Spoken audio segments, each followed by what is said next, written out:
Dahil sa matinding init, patuloy ang pagbaba ng level ng tubig sa Angat Dam na ngayon malapit na raw sa critical level.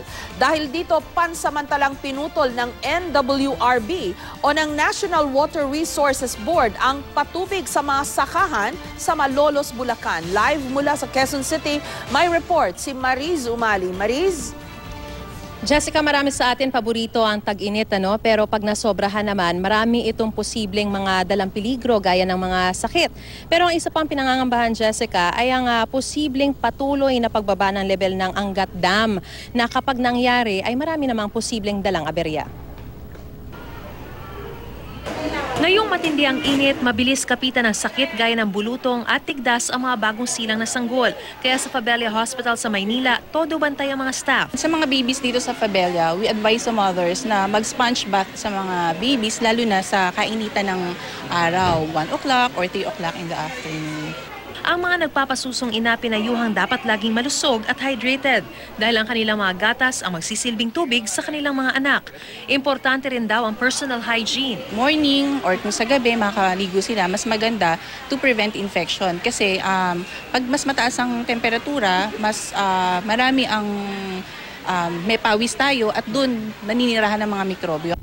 Dahil sa tumitinding init, isa pa sa mga pinangangambahan ng Pag-asa ang pagbagsak ng level ng tubig sa Angat Dam. Nasa 180 meters ang minimum operational level o critical level ng dam at ngayong araw nasa 181.22 meters na ito. Kumpara kahapon, lalo pa itong bumaba. Pag umabot sa 180, ang unang babawasin dyan ay yung sa irigasyon.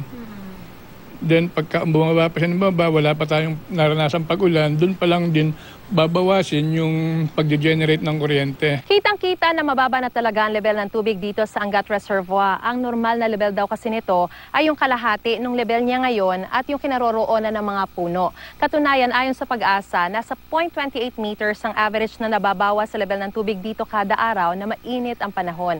Kaya't inaabisuhan po ang lahat na magtipid sa paggamit ng tubig. Halos 90% ng kinakailangan tubig ng Metro Manila nagmumula sa Angat Dam, kaya naman mahigpit itong binabantayan. Noong huling makaranas tayo ng El Nino, sumadsad sa 176-meter level ang Angat. Maliban sa Angat, binabantayan na rin ng Pag-asa ang Pantabangan Dam. Itong Pantabangan, pumasok ang 2015, mababa talaga siya doon sa tinatawag nating roll curve. So nakasadsad na siya. So ngayon, continuous pa rin yung pagbaba niya. Ito yung kinukunan ng tubig ng halos mga kapatid natin magsasaka dito sa Central Luzon. Kasunod ng pagbaba ng tubig sa Angat Dam, ramdam na ang kakulangan ng tubig sa Malolos, Bulacan. Matapos ipatigil ng National Water Resources Board ang patubig sa mga sakahan. Ang resulta, maraming pananim ang ngayon nanunuyot na. Ang produksyon naman ng isda ang apektado sa pagbaba ng level ng tubig sa bayan ng Bato sa Camarines Sur. Sa datos ng Department of Agriculture, lampas 1.6 billion pesos na ang halaga ng nasirang palay, mais at iba pang high-value crops at pwede pa raw itong madagdagan habang humahaba ang panahon ng El Nino. Jessica, ayon sa Pag-asa, inaasahan papasok sa kalagitnaan ng Hunyo yung panahon ng tag-ulan na makapagpapabalik muli sa normal ng level ng tubig sa mga dam. Jessica? Tama ba yung narinig ko, Mariz, pagka bumaba pa yung water level sa Angat, ngayon yung irrigation ang naapektuhan. Pag bumaba pa, pati yung power generation na. So, ibig sabihin, kasi ngayon spared ang Luzon, ang Metro Manila, dun sa rotational brownout na nararanasan ngayon na matindi sa ilang bahagi ng Mindanao. So, posible bang magkaroon ng epekto ito sa power supply ng Luzon, Mariz? Jessica, just to clarify, right now, yung level ng tubig sa Angat Dam ay nasa 181.22 meters. So, hindi pa naman itinitigil yung pagsusupply ng tubig sa irigasyon. Kapag umabot na sa 180 meters, doon pa lang daw magsisimula yung pagtitigil ng supply ng tubig sa mga irigasyon. Dahil, kumbaga, among the three most important na responsibilities o yung sinusuplayan nitong Angat Dam, yung irrigation yung third least important. Number 1 being the domestic use, number 2 yung generation of power, and number 3 yung irrigation. So sa 180 meter level, doon titigil yung irrigation, yung pagsusupply ng tubig sa irigasyon.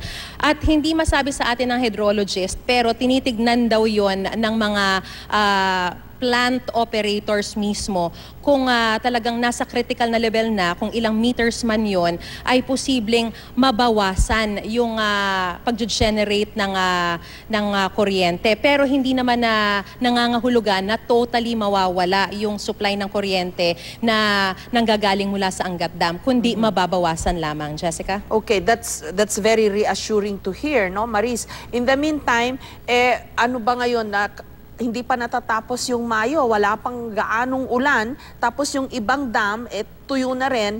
Mukhang ito ang kailangang paghandaang senaryo, mukhang hindi maiibsan itong nararanasan ngayon na pagbaba ng water level. Tama, Maris? Jessica, all the other dams, sinabi sa atin ng hydrologist, are okay, they're normal. Ang isa lang nila na tinitignan o binibigyang pansin din yung Pantabangan na dam. Bagamat ito ay napakalaking reservoir, meaning hindi naman ganon kabilis mauubos talaga yung tubig o yung supply ng tubig dito, o talagang hindi naman masyadong mabilis yung pagbaba ng level ng tubig dito sa Pantabangan Dam. Pero the fact is, before the start of 2015 o yung pagsisimula ng 2015, hindi na talaga umangat masyado o hindi na bumalik sa normal yung level ng Pantabangan Dam. At kung hindi yan magiging normal, maraming mga magsasaka tayo sa Central Luzon ang umaasa dyan sa Pantabangan Dam. Kaya naman talagang very focused din yung ating mga hydrologists o yung mga ating mga authorities dito sa pagbabantay dyan sa Pantabangan Dam aside from the Angat Dam. Jessica? So kailangan talaga magtipid tayo sa paggamit ng tubig. Maraming salamat sa iyo, Maris Umali.